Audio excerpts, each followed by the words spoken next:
I'm Joe Burns, Senior Program Coordinator with Kentucky Rural Water Association.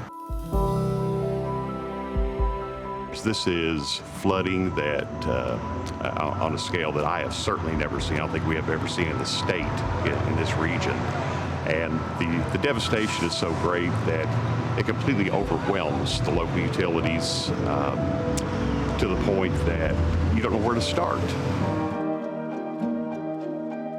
My name is Happy Mavalini, and I'm the mayor of the city of Hazard, Kentucky.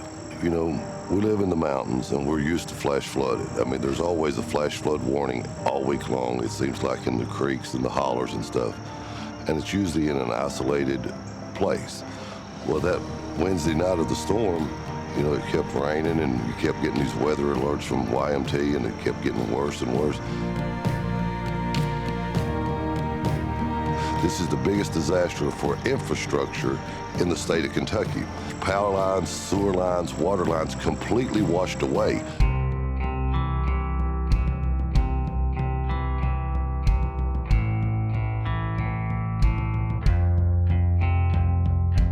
Devastation like this, locally, everyone is completely overwhelmed, needs a starting point. And with that, we have our Kentucky WARN, which is our Kentucky Water and Wastewater Agency Network. And this is a group that was formed with Kentucky Rural Water, American Water Works Association, Kentucky Division of Water, Kentucky Municipal Association, Rural Community Assistance as well. We're all partners in this, and we coordinate utilities across the state to respond to these disasters. No matter if they were here a day or 3 weeks, everyone that came is so important and brought a different skill set. It was a complete system failure. Tanks bottomed out, water mains washed out. So you think you fix the mains and you're doing something. There's no water to push through those lines. So you're not only battling the destruction, you're battling the water availability. This would be overwhelming for any community. It doesn't matter if you're in Jefferson County or Perry County. An event like this would be devastating and overwhelming. Everybody's here for one mission only, and that's to get everybody back in water. It's challenging being in a different area. It's definitely different. Not knowing where you're at, you don't know the streets, you don't know any of the valve markings and how the system's working. So it's we've had some of the guys from Hazard help us out a little bit. Where do you think they should dig here? The camaraderie with other water districts that have come into town. Everybody is eager to help, all with the same focus in mind. Nobody's looking for recognition. Everybody just wants to do their job and help the people of the community.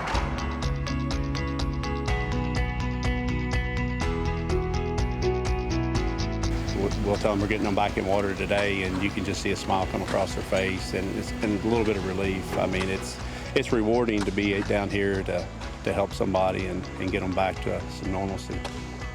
There it is. When we ask about the people about the value of water is the other side of it. What's the value when you turn that faucet on and it's not there? Our industry is filled with tremendous individuals, of service-minded individuals. People were so appreciative that they knew we weren't from here. They knew we were coming down to help them. And they're so appreciative of everything we're trying to do. And I'll tell you, at the end of the day, not one time have I went to sleep and felt like I've done enough. I think they said it was a 40-inch tile. I don't know where we would be right now if it wasn't for these people. I know we've had tons of volunteers here, which is outpouring support from everywhere, from Florida to Maine to California, but the most important volunteers we have are the ones that people don't ever see, are the ones out here all day and all night working on the lines.